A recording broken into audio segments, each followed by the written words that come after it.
Here are Mickey Spagnola, Brian Broaddus, Rob Phillips, and Bill Jones. It's a Tuesday at the Star in Frisco. We are inside the SWBC Mortgage Studios here, and this is Talkin Cowboys. An off day for the players, but not all the players. I've already seen a couple out here. There's never an off day when you're talking football season. Bill Jones, Mickey Spagnola, Rob Phillips, Brian Broaddus, as we turn our attention to the Green Bay Packers now this week after the loss to the Saints on Sunday night. The Cowboys at the quarter pole of this season with a 3-1 record. Gentlemen, how are you doing on this very fine Tuesday morning? Doing well. Good. Well. Lovely. Great. Jerry Jones had his weekly radio appearance on 105.3 The Fan this morning. Got a little injury update from Dr. Jones this morning, and he is pleased with the good news from the MRI on Tyron Smith yesterday. Anybody listen to Jerry this morning? Best they could have hoped for is what he said. That's right. With the sprained ankle. So he said unlikely for Sunday, but I don't know that. It's probably trending that way where they're preparing for Cam Fleming to be your left tackle against the Packers, and then hopefully after that he's back. Which, you know, when you watch the replay of Dak fall into his ankle, you're thinking, this could be really serious, and didn't turn out that way. So some fortunate news there. Yeah, you got guys that, you know, these players, when they get injured, what we've seen kind of a history a little bit of early in this season is that, you know, we'd say, oh, it's this and this and this as far as the time length and all that stuff like that. But if you get a player that's willing to do whatever he has to do to get back out there, I think that's where it's really been the case with this whole crew. If you look at guys like Xavier Woods, you look at, again, Michael Gallup, guys like that they said, 2 to 4 weeks. Well, you know, these guys are trending more on 1 week, 2 weeks, like that, you know. And then a guy like Tyron Smith loves to play football. He knows how important it is for him to be out there. And he'll do everything in his power, you know, if he has to miss a game this week. Well, we'll see what happens with the Jets. But they've been real fortunate with those injuries, but they've been even more fortunate that they have the right kind of guy that's going to do everything in his power to get back. I think Antoine Woods is a similar kind of guy, you know, doing everything he can to get back out there and play. And I think that's you have to have willing players. And that hasn't always been the case in the recent history. No, it hasn't always been the case. And, you know, you have willing rehab guys, you know, Britt Brown, Jim Maurer, those guys are all willing. But you have to have the player to be willing to do it. And I think that's what they've got with these guys. And that's why I think we've seen some of these guys come back on shorter stints than say, it's a 6-week or a 5-week or whatever week. You know, they've got guys coming back. I think we also need a little more accurate reporting, too. Well, the Xavier Woods one was off to begin with. But to Brian's this one point, was off. Yeah. Because it wasn't a high ankle sprain. Okay. And that's twice now, 0 for 2 on high ankle sprains. Yeah, I mean, and that's one of the advantages we have living in this building. You know, Mickey is able to walk up or on a plane ride home and walk up to somebody and say, hey, what exactly is wrong here? And as you get on the plane, they will tell you this is what we saw in the X-ray or the MRI or whatever, and then you know, you get accurate reporting that way. People are quick to make these comments and analysis when they just could, wait a little bit and get the accurate part of it. And just like with not all ACL injuries are the same, I would assume not all quote-unquote high ankle sprains are the same. We've been finding that out, too, because I think there was one last year, you know, and it was going to be 6 weeks, and it was like 2 or 3. And somebody came back. So, it's not – you can't just put everything into this classified order, okay? It usually sounds bad, though. When you hear high ankle, you're usually thinking, it just might as well have been broken. But, no, in this case, again, tough guys wanted to get back, know how important the season is. Nobody wants to let anybody down. Again, you got those players. You got a staff that's willing to put in all the hard work to make sure everything like that's taken care of. And so I put my faith in those guys' hands that those guys are going to be back. Hell, I wouldn't be surprised. Again, Jerry talked about it. He says, don't rule out Michael Gallup. If Michael Gallup is out there running routes right now with Sanjay Lyle and Britt Brown and all those guys standing there watching him do it, and he can prove that he says, hey, I'm good. I can cut. I can dip. I can do what I can jump. I can do everything I have to do to protect myself in this game and play in this game. By all means, we'll see Michael Gallup this week if that's the way it is in the cards. He was trying to convince him that he could play last week. Yeah, and he didn't win the argument, but he was pushing the play because he thought he was running well enough. And I think possibly this week the same thing with Antoine Woods. Yes, if you watch him rehabbing. He's moving really better. well. Yeah. So they need those guys. Garrett talks about all hands on deck. Think about taking weapons away and trying to play that game. You played that game against the Saints the other day without Michael Gallup. You sure could have used him on some of those in-cut routes, some slants. Maybe he generates a little offense for you. Maybe he takes a little pressure off somebody having to cover. All of a sudden, if he's over here wearing somebody out, maybe they have to move Lattimore over there. Well, then that frees up Cooper. So, you start taking weapons off the field and your team becomes compromised, then you're going to lose games 12-10. That's just the way the NFL is. Or you have to win a game 12-10. Yep. Yeah, they did. They won. They did. They won without Drew Brees at quarterback. Give them credit. They played exactly how they needed to play. One area where Gallup has really grown is making contested catches, and I think that comes with just being a stronger player this year. You go back and you watch that Saints game, there were a lot of tight window throws for Dak to make that I think he could have helped in that area, no question about it. Could have got some separation on Eli Apple for sure. Yeah. Just not enough of that. Just not enough. I don't know if you've had a chance to examine further what happened defensively, what the Saints were doing that put the Cowboys off kilter. Clogging cover and cover two were two of the things that clogging cover is my way of saying rush 3, drop 8. Mm-hmm. They were going to make Dak Prescott beat him in this game. As well as Dak Prescott had played the previous 3 weeks, they were determined that we'll stop this running game, and they did. They did a great job. We've talked about what those guys did up front. Malcolm Brown, those guys. They did a great job of controlling the line of scrimmage. They got just enough pressure on Prescott, and no sacks until the very end, but got just enough pressure to kind of affect him. But on the secondary, they covered very, very well. Lattimore had one of his best games of the year in what he did with Cooper. Rob talked about the whole thing with denying those routes, making sure that they weren't able to execute them to the best of their ability. But a lot of cover 2 and then a lot of drop 8 to have to make Prescott make those throws. And they were able to stop the running game without loading the box every snap. And when you can do that, you can continue to play that shell defense and just kind of keep things in front of you. Absolutely. And that's what they were able to do. Yep. You look at what the Saints have up front on defense, and they got Sheldon Rankins back, and then you talked about Malcolm Brown and how well he played in the game, and then with the ends, Davenport as well as Cam Jordan. You got 4 first-round draft picks there.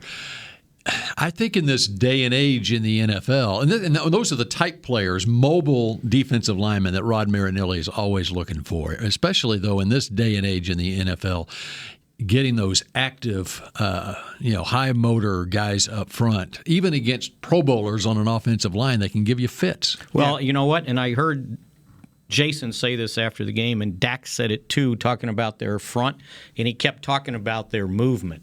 And I don't know how much they were moving, like before the snap or at the snap, but it was almost like you were trying to hit a target, and you were half step slow because you're not looking at the ball. Crowd noise. And the crowd noise, it's not an excuse. It's real. No, it's real. And so with their moving at the last second, you're having trouble making adjustments, and guys were missing up front. Well, and that led to not being able to run the ball, and that's what they invited you to do. They put an invitation out there. You think you can run against us? Come on at us. And they couldn't. Saints had the same problem protecting. And it was a home game for them. Movement gave them a lot of problems in that game. So if you've got active guys, if you've got down guys that can twist and stunt and cause problems, and you got a linebacker that can play physically like Smith does when he blitzes, then that makes all the difference in the world. You can affect the pocket. Things look so bleak at the end of that game with them even maybe getting the ball back. And they get a huge sack, kicks them out of field goal range even, too. So, give both defenses a lot of credit for the way that they played. The Saints were just a little bit better at defending the run than the Cowboys were in that game. And which allowed them to have longer drives, and they didn't convert into touchdowns. They kicked field goals. And you can go back and look, and there was a couple instances where it's like, okay, that was kind of a gift field goal. If you don't go for it on fourth down, maybe you don't fumble. And if you don't fumble, maybe they don't get the ball back. And if they don't get the ball back, maybe they don't go down and kick a field goal with no time left on the clock. I still applaud him for No, going it for was that. the right call. Yeah, it was absolutely the right call. You know what you're trying to get your team going, and I've been very critical of him of not knowing the pulse of his team. He knew the pulse of his team. He knew, hey, I have to do something here. It didn't work out, and unfortunately that's the case. But I applaud him for trying to be aggressive in that. I was waiting for Sean Payton to try to steal a possession. Yeah, I was waiting for something because I figured, at some point he's not scoring enough and he wants an extra possession. You better watch out for that onside kick. You never know if it's coming. He faked a punt last year in this game too, if you remember that. Yeah. You're right. Yeah, because he's had an onside kick in the Super Bowl before, so you never know. And he did try some misdirection stuff in the first half to try to help Bridgewater. Well, he's trying to take the pressure off Bridgewater. Exactly. Yeah, and he did, and they got 12 points. My God, if you give up 12 points, you ought to win. Yeah. Wasn't good enough on, but Dennis Allen, good game plan for them. Mm-hmm. Good game plan. The LD Bell product. I knew that was coming. Is that right? I didn't know that. Yes. I knew that. He's an Aggie too. You knew that. I knew that. Yeah. Yes. Yeah. Of course he knew that.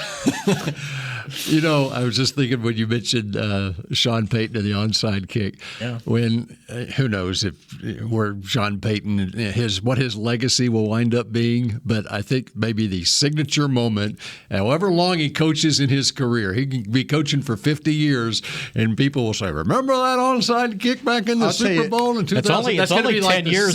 It's the signature moment of his career is that onside kick. I'll tell you, my signature moment with Sean Payton was when he was the lowest rung coach on our staff in Philadelphia. He was the quality control guy basically for us, the lowest of the coaches. And we gave him the quarterbacks to evaluate. And he says, if I had a choice between Manning and Leaf, he goes, I'm taking Manning every single time. He's going to have a longer, better career. And he kind of gave a litany of things. He also said, someone needs to draft Matt Hasselbeck. He goes, Matt Hasselbeck will have a long career. And I'm like, a kid from Boston College? He goes, yeah, trust me. This guy will have a long career and he'll play well for somebody and somebody will take him late. Sean was a really good evaluator of players. He really had a good eye of that kind of stuff. Do you know why he liked Hasselbeck? I mean, he studied his game. He liked the fact he thought that Hasselbeck was a leader. Mm-hmm. He really liked the fact of how accurate he could throw the football and he could throw it down the field. But he was on me about that in that 1998 draft. He says, hey, you need a quarterback. You got to take this Matt Hasselbeck because he's going to play. He is going to be a good player. And he did. Sean always had a rule. I think Jason Garrett's a real good evaluator as well. If you have a head coach that's a good evaluator, it makes all the difference in the world of how your scouting department can run. And Jason grew up obviously around it, the football evaluation part of it with his dad. And Hasselbeck being I was wondering if that might be something where Payton said, okay, he's from an athletic family, whatever. No, he evaluated the Boston College tape. He really liked him a lot. That's what I'll remember. Not so much an onside kick. I remember he sort of liked some guy named Romo. Well, didn't he? That was where I was going. We were at the combine 2 years ago, and hated Drew Henson. I got to sit down with him about for Deep Blue, and he was so on the phone trying to get the Romo thing done. And I know there was the Eastern Illinois connection and all that, but he has a knack. Worked him the whole draft. Yeah, actually, QBs. My signature moment with him was turning down Al Davis for a head coaching job. Oh, yeah. And staying with the Cowboys for another year, which turned out pretty good decision. Yeah. Drew Henson, remind me what Parcells thought of Drew Henson. We listened to Stick Michael, the general manager of the Yankees. Gene Michael, Yeah, Stick Michael, here he is. He's trying to tell us how to evaluate football players. And I'm thinking, you know what we need to tell him? He's got this guy named Mariano Rivera. You might want to bring him out of the bullpen. He can help you win some games. That's what I felt like saying. We should have. What did he say that... Great athlete, he's a guy. He's got the arm angles and all that. Sean Payton absolutely hated him. I sat down with Sean Payton and watched 9 games of Michigan. He goes, "This guy can't play." He goes, this guy. He goes, I don't know what everybody's seen in this guy. This guy. How about how career he had? He tricked him in baseball and football. Tricked him in both. And at Michigan, he started ahead of Tom Brady. Yeah, I know Periscope's losing their mind right now because we're talking about this. But anyway, I'm just saying that. That's okay. But this is why. Again, Sean Payton was the only one in that room that told Bill Parcells he cannot play. I would not take this guy. Sean, I mean, I remember that clear as a day because Sean had problems with his mechanics. He used to drag. The guy would drag his elbow to throw, and thus the ball.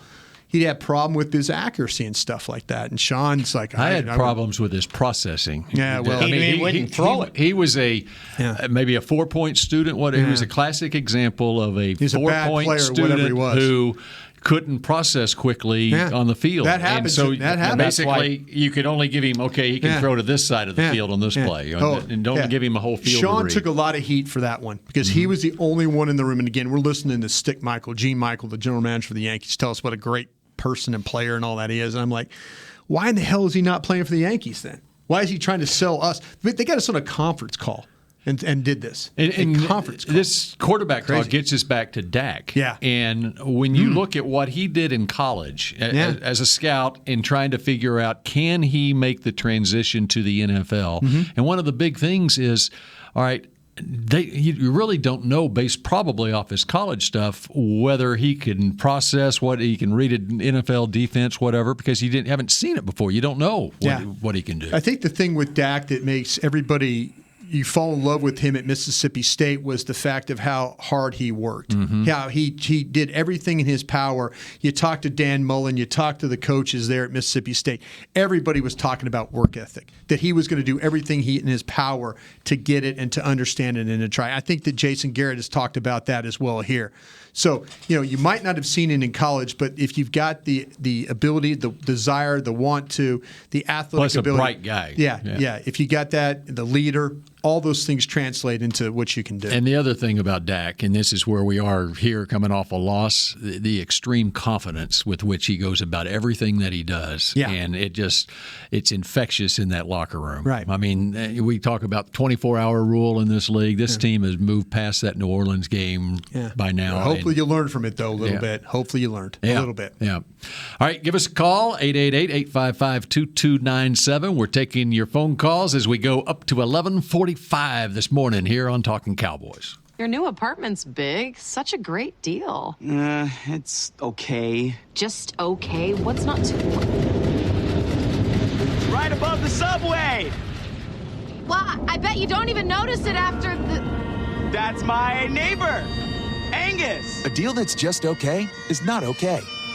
Get a great deal with America's Best Network. Come into an AT&T store and learn how to buy one smartphone and get a second one on us. Based on GWS 1 score, September 2018. Star Sports Tours is the only official fan travel partner of the Dallas Cowboys, offering exclusive game weekend travel packages with sideline access and photo ops with current players, alumni, and cheerleaders. That's not all, though. You'll get to talk X's and O's with Senior Director of Player Personnel Will McClay, and of course with yours truly, me, Brian Broaddus. You can trust the official fan travel partner of the Dallas Cowboys, and with us, you'll travel like a pro. Visit cowboystravel.com to book your travel package today.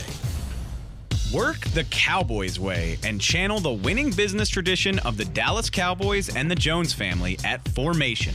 This dynamic workspace provides an elevated work experience on the Star's aspirational campus with exclusive membership options available to meet varying needs. Choose from open workspaces, dedicated desks, and private offices to leverage our home field advantage for your individual business success. Limited memberships are available now, so apply today at formationatthestar.com.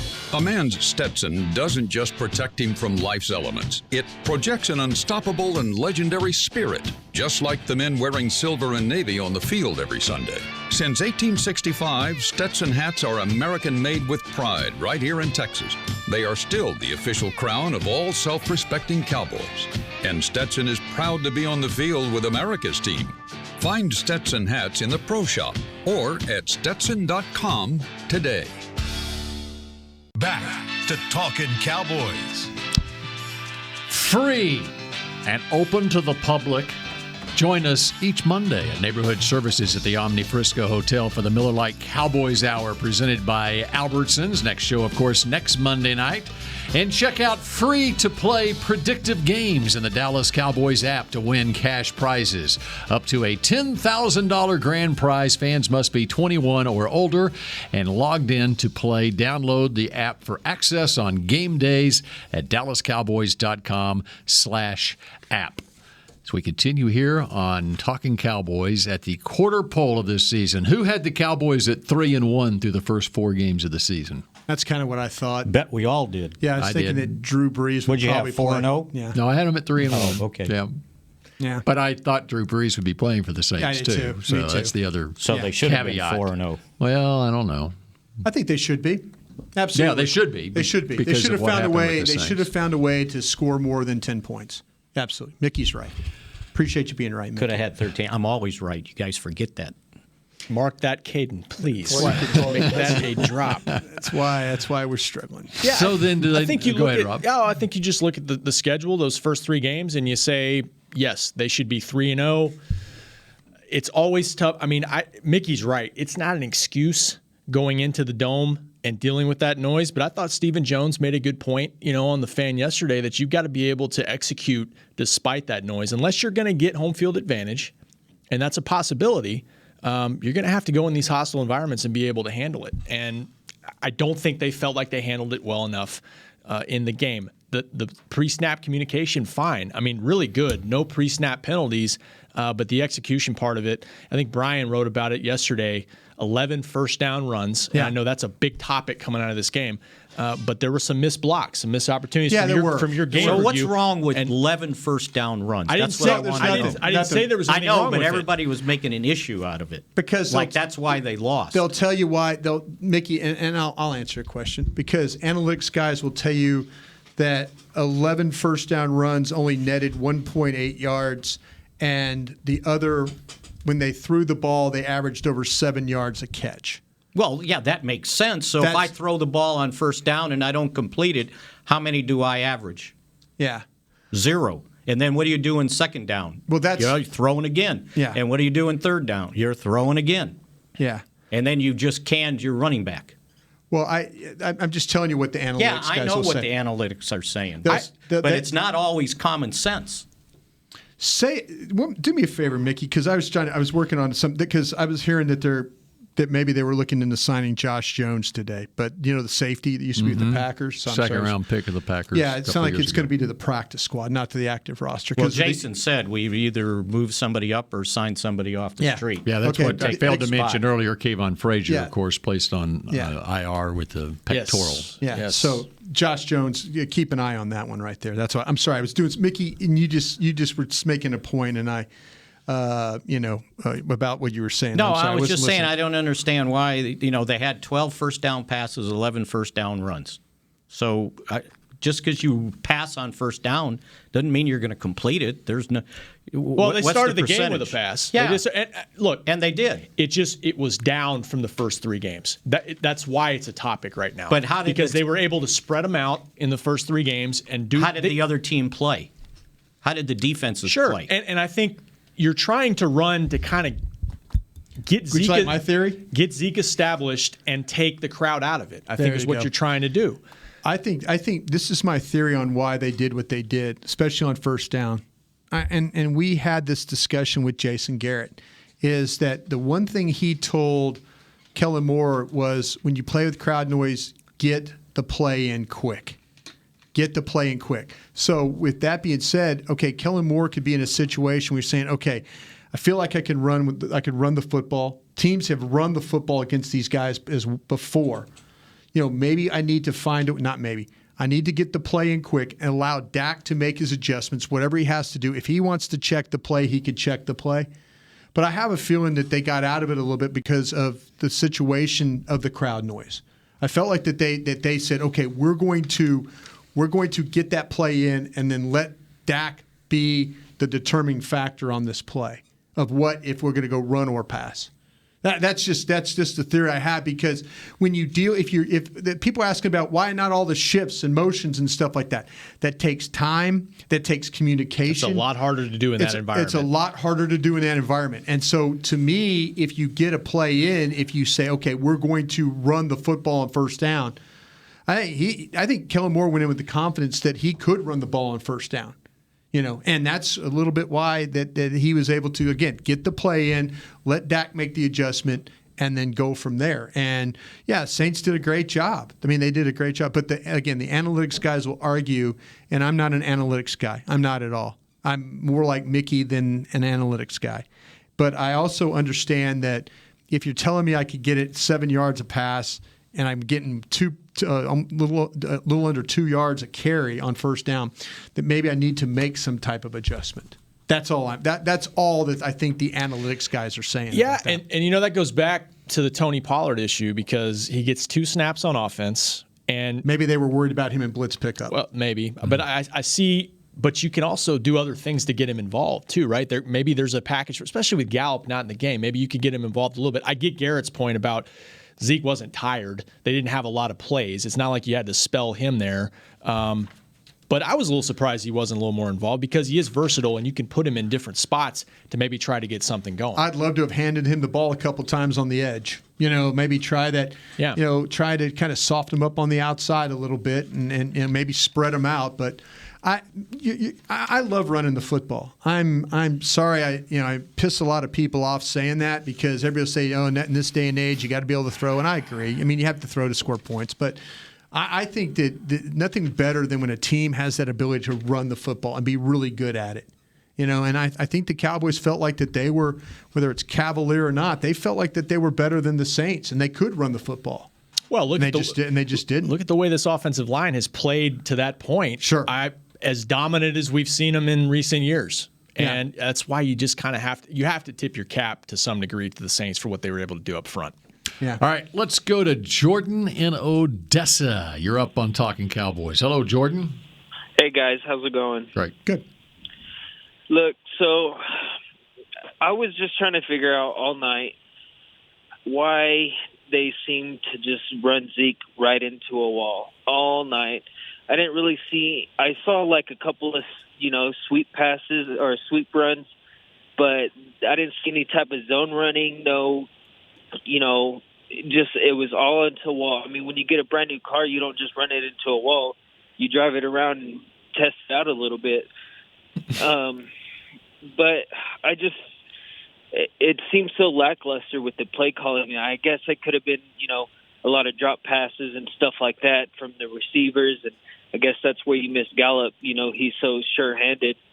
But I mean, it seemed like we went back to Scott Linehan play calling, and I hate saying that because I know a lot of Cowboys fans on Twitter are saying stuff like that, but that's just the way it looked to me. And Jordan, I'm with you. Did you find? Let me ask you a question, sir. Did you find guys getting open? Did you find them? I mean, even I know you're watching TV copy, so that's probably an unfair question to you. But did you feel like even the passes that were thrown were open passes? Well, man, these Saints cornerbacks they played a hell of a game. Sure did, absolutely. Man. There was a couple of passes that were really contested that these guys should have gotten, and I'm sure they would say the same thing, that they should have gotten these passes. But the passes that I see dropped, they were contested, but there were a couple that were off target too. There were a couple that were badly off target as well. Yeah, absolutely. And man, what I saw was the Saints. They did a hell of a job tackling Sunday night. And, no question. Oh man, it was a rough game, but there's no reason to panic. I think these guys will pick it back up, and if the defense continues to play like they did, and like you said, Brian, it was such a wasted effort on the loss. But I mean, it's only wasted. I see if they backtrack and. If they build on this, I think these guys will be fine, and I think they'll find a way to win. Thank you. Jordan, it sounds like you've talked yourself back off the ledge. I thought he was jumping. So good. What'd you think about that? God forbid if they lose to the Packers. They could. And they very well could. Very well could. They've beaten once out of the last 8 times they faced them since 2009. Yeah. Welcome to the OC chair, Kellen Moore. This is the job right here. He's not going to be the head coach next week of young Bill Walsh will have to wait another week. I mean, it was just gravy, right, for 3 weeks, and now here we go. He was going to be the head coach. This is what his mentor dealt with for years. Dak was going to get a raise. Him or execution? Oh, they just didn't execute. I know that. Oh, I'm sure there's things they look at yesterday and said we'd like to do differently. Cowboy fans hate when you say that, but God, you don't know. It's so true. It's so true. Look, when you look, when you're missing, when all pro players are missing blocks. In the history of football, no one's ever blamed the players. They blame the coaches or the offensive coordinator or the defensive. Jerry said on the fan Nothing's today, ever changed. It's the hottest seat in the NFL. Not even the head coach, it's the OC. Because everybody can call plays. Everybody can come back Monday and say, this is what I would have done on Madden. No one calls in and says, this is what I would have done on defense. Yeah. I would have blitzed more. Not saying they could have done things different. No, couldn't have done things differently. I'm sure they looked at it yesterday and said... It's a great second guess. That's the beauty of it. Do you feel like they played? Do you feel like the defense played well against Kamara and Thomas? Well enough to win. Yeah. I wouldn't say well because they let them get away with a few too many runs. Yeah, that was the issue. He didn't get 161 yards total offense like he did against Seattle the week before. Sure. He had 89. Sure. If you'd have told me that, I would have jumped out of my seat and said, let's go. Absolutely. 89 yards for Kamara. Absolutely. And Teddy Bridgewater throwing, and you only give up 12 points. Yep. I'm sure the thing they'd like to have back is try to get off the field faster at the end of the fourth quarter. They'd let them get a first down or two, I think. They'd love to have those turnovers. Well, they would have loved to not have had turnovers. To go back with just a minute left and it not gone 3 and out when it was, 5 minutes to go in the game? That was killer. That was a killer. That 3 and out and right before it, that was killer. Because that right there, that momentum after the Quinn sack, and now all of a sudden you're getting the ball back. All you had to do is drive it on them, and you be the team that kills the game and goes and gets the win. Mm-hmm. And they couldn't do that. And that's something they've been pretty good at.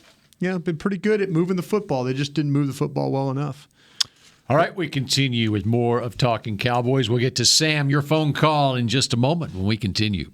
It can be hard to find the right resource for learning about important financial matters. You search how to build savings, you end up reading about the one weird ingredient from supermarkets that can make you taller. That's why Bank of America built BetterMoneyHabits.com, a safe little corner of the internet for answering your financial questions. Full of simple videos and tips, Better Money Habits can show you how to make the most of your money without resorting to random searches that always seem to lead to unbelievable photos of childhood stars grown up. To learn more, visit BetterMoneyHabits.com. It's time for Tailgating with the OtterBox boys. The OtterBox that builds those crazy protective phone cases? Yup, and now they're changing the side dish game with the OtterBox Trooper Soft Cooler. Lightweight, mobile, and leak-proof, Trooper is perfect for blitzing a crowded parking lot with a Frito pie. Amazing. Hey, you think I could fit my 7-layer salmon salad into the Trooper cooler? Yup, but please don't. And that's been Tailgating with the OtterBox boys. Learn more about the Trooper Soft Coolers at OtterBox.com. While a player could look good on paper, it's when he's out on the field that you really find out what he's made of. That's why the Cowboys rely on more than just stats and scouting reports when building their team. When picking a tractor, it's why you should rely on more than just specs and features. You've got to take it out and put it to the test. The Cowboys did when they named John Deere their official tractor. Experience one for yourself. Visit myjohndeeredealer.com/football. Dr. Pepper is the one you crave. But how do you explain that craving? Imagine a surging river of ice-cold Dr. Pepper, roaring with carbonated mists of desire. You're dangling above it, upside down, like a fishing lure in the wind. 23 flavors tickle your nose, but the river is too far away to taste. Dr. Pepper calls to you. You. Now that is a Dr. Pepper craving. Dr. Pepper, the one you crave. Want to use what the pros use? How about the official men's skincare brand of the Dallas Cowboys? Jack Black, Right now, you can get the Jack Black Starter, a curated collection of Cowboys locker room favorites for just $10 with free shipping. The starter includes 4 Jack Black skincare favorites, plus a full-sized intense therapy lip balm. Go to getjackblack.com/Cowboys and use the code word TEAMJB. That's getjackblack.com/Cowboys. The Jack Black Starter, $10, free shipping. Back to Talkin' Cowboys. And if you want to hit all the right notes with Jack Black fragrances, you need to go to getjackblack.com because real men smell real good. And this might be the end of their weekly special, so you better hurry. And with a $35 or more purchase, you get free shipping. Go to getjackblack.com. God bless you, Mickey. Plane's kind of doing this, but we landed. We just, it's on fire, and we see it the landed fire. though. It's much better than our landing, by the way, Bill in New Orleans. God, Bill, what did I have to do with it? No, the pilot. Pilot was named Bill. Yeah, we gave him a little grief. Did you? I told him, hey, what about using the wheels? And he goes, I knew if anybody was going to say something, it would be you three. Normally, you don't want to get on the pilot about that. No kidding. He's got to fly you back. We congratulated him for the landing back here at DFW. There you go. That's good. All right, let's go to Sam in Spring Branch, Texas. Hello, Sam. Howdy, good morning, guys. And I'm just sitting here waiting for that first real cold front supposed to get here next week. Good luck with that. Well, hurry it up. Yeah. Be deer hunting in shorts. Yeah, exactly. Just quick question. After 4 games, how many snaps has Sean Lee been averaging on the field, and how would you guys evaluate his play so far? And I'll hang up and listen. You guys have a great afternoon. Thanks, Bill. I'm relying on memory on the first 3 games. He's around 14 snaps a game. The most and went he's up, played has been this week. I believe Mickey told 29, us 29, 28 yesterday. Yeah. How many did I tell you yesterday? 28 maybe? 28. So say it's 30. Yeah. So he's had 75 snaps in 4 games. Okay, there you go. But yet this last game was the most. Math is easier. And I think Jason Garrett said because they got in more base. The Saints played more base, and they probably did that because of Teddy Bridgewater. They played with which more. they had shown the week before. They had a lot of 2 tight ends. But he also came in and played the middle linebacker when they went nickel sometimes too. Yes. So what are you seeing out of him? You know what? It's hard because, I mean, I'll be critical when I have to be critical, and I'll be nice when I have to be nice. But to me, Sean Lee, he's one of those guys that gets into a flow of a game. Mm-hmm. And playing this way does not allow him to get in the flow of a game. So you're not going to see all the flash plays, that quick read behind the line of scrimmage, trap the back, read the screen, get out there.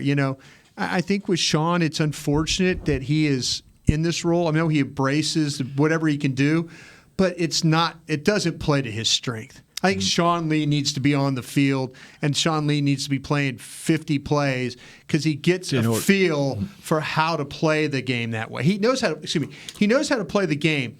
He just doesn't get a feel being on and then off for 5 plays, being on, being off for 5. He doesn't get a feel for the game. Tell me who the best strong side linebacker in Cowboys history is. Well, the game has changed. Dave Edwards is what I was going to say. In fact, as you were talking, I was sitting there going, okay, there's a reason outside they were really good players. Yeah. Leroy Jordan, who's a middle linebacker, and Chuck Halley, the will. Right. Okay. And there was a reason Dave Edwards didn't get as much notoriety. Right. He didn't have as many plays but to it's make. Not a star position. You don't get a chance to make a lot of splash plays at strong side. You're more of a workman, right? Especially now, the way offenses are. Right. Just not on the field. And they're not on the field. Yeah. But I thought he was starting to get in the flow of this game a lot more when he was playing back in the middle. And that may be why they got him some more reps this time, just to get him in the flow. I thought as a whole, the linebackers played really well. I thought as a whole, as a group. I mean, that's a tough team to have to deal with the running back, the screens, all the motion they had, the stuff like that, fake handoffs, the ends around. Yeah, you got to be on your screws. Yeah, all right. And they, Kamara hit him a couple times, but Van Der Esch was really active. By the way, Joe Thomas had fewer snaps. We talked about that yesterday, 14 in the game. Jalen Smith played more snaps, 58 played well. 71. Jalen Smith played really well. Very well. Then they hit him with the quarterback run on one play, too, for about 18 yards, too. Yeah, Taysom Hill had one, Yep. All right, Chris in Mississippi, you're next up on Talking Cowboys. Hello, Chris. My question is this, when are we going to be at the end of this Devin Smith experiment? I mean, I think the kid's good, but all we hear about is speed. And, I mean, if you're going to talk about speed, that's all we hear about with Tavon Austin. How come we aren't running any speed sweeps or any jet sweeps?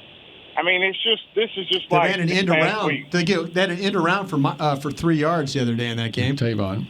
But I mean, what about Devin Smith? Why can't he do some of that? Every time Tavon comes in, we're like, we know what's coming. You know it's coming. I mean. Well, one thing, Devin Smith lines up outside wide. Yeah. So the minute you put him in the slot, I would imagine somebody will think, okay, we know what's coming. Yeah. And it's kind of hard to when the guy's lined up wide to run him on an end around. That's a long way to go.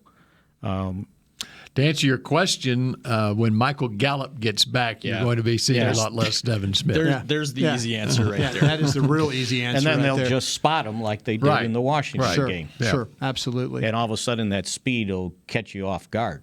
So he can still run. It's just, we just got to give the Saints credit for the way the secondary played. The Cowboys never lose a game. Come on. They did a great job of eliminating, Cooper in the game, and then they said, okay, if Smith and Austin and those guys in Cobbert, they're good enough to beat you, then go ahead.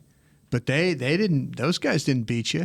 I mean, now unfortunately, Cobb could have had a touchdown catch. That would have been nice. He could have had a third down catch. That might have been the difference in the football game right there. But overall, Saints did a great job of covering. Eli Apple, I mean, as much, as hard as I was on him, he wasn't a factor in that game as far as causing the Saints to potentially lose. All right, we got a couple of minutes left here. You had mentioned earlier in the show that it looks like the Cowboys would be signing Josh Jones to the practice squad. Yeah, practice squad is what I'm kind of Still, there would be an opening on the 53 with Kayvon Frazier going on IR, which by the end of the week they would make a decision there. Yeah. Any thoughts on where they might go in that? This is going to sound crazy.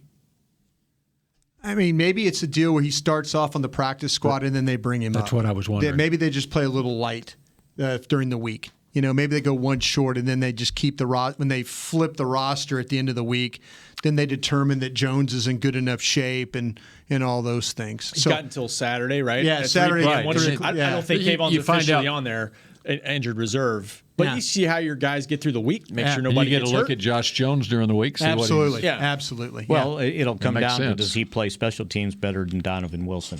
How much do you trust Donovan Wilson? Yeah. Because Kayvon's really not playing that many snaps on the defense. No. Because if they determined to not do that with Josh Jones, who would they add, do you think? Or what would they add? And you might start looking at offensive linemen. Yeah. They might need an offensive lineman there. Tyron situation there. You might also, this is going to sound weird, but they love Bryant, the wide receiver. Bryant. Maybe you flip him. They love him because what he does in practice on special teams. Now, if you're not getting anything out of Cedric Wilson, and that's the determination, you might see them flip some guys. It's like, okay, this guy would be better than. Let's give this guy a look. We've given this guy a look for 4 weeks. Let's see what this guy can do. They switch roles. One goes back to the practice squad and back and forth. Yeah. But I would keep an eye on some of that stuff because I'm hearing a lot of buzz about this Bryant kid as how much they really, really like him. Yeah. All right. Was Wilson was active? Yes. He was. First time this season, I think. My sheet shows. He was the week before, wasn't he? Was he? Yeah, he's been out. He was the week before. So my sheet here shows no plays. Yeah, no plays. Oh, let me see. Cedric. Okay. Let me see. Yeah. He got 4 special teams plays. Yeah. So that ain't much. That's what I'm saying. There might be some thought there. Yep. Keep an eye on that. All right. That does it for this edition of Talking Cowboys. We'll talk at you again tomorrow. This has been a production of DallasCowboys.com and the Dallas Cowboys Football Club. How about this, Cowboys? Yeah!